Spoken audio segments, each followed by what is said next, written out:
On my Transit Mania 2012 Part 1 video, I put on repaired rear wheel arch panels and repaired the front wing using a composite material. This winter's completely finished off the rear panel. They didn't look that bad last year, and the composite front wing is still in good condition. When I say composite, I mean filler and plate. The front arches I put on in 2010, they're better, but still rotten along the bottom. And the sill I replaced at the same time also's gone. I'm just going to start knocking out the rot to see what needs to be done. I've only got a couple of months to do the wings, sills and a new paint job before my first exhibition.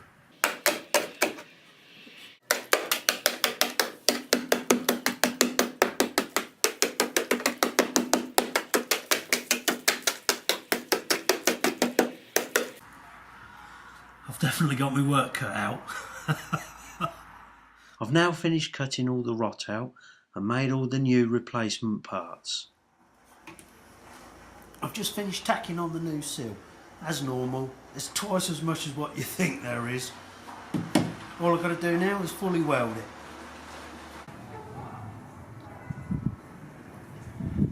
Now to start work on the back. This looks like a bigger job, so I need a bigger hammer. Wait a minute, that sounds familiar. All the rust out. Looks like a bigger job, so you need a bigger hammer. And just... A bigger hammer? You must be joking. I could have knocked all that out with a rubber mallet. How far do you go? If I replace the cover arch, the bumper's going to want removing. Oh no, that's going to need a lot of work under there. The inside of this wheel arch wants replacing, and so does the bottom of that sill. It's never ending.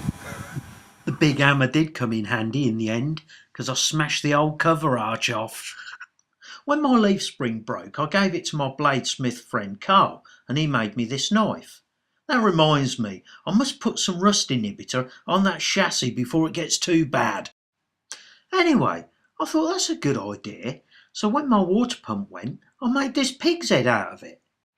Using the leftover impeller and part of the wheel arch, I made this flower, and the rest of the arch, the bird.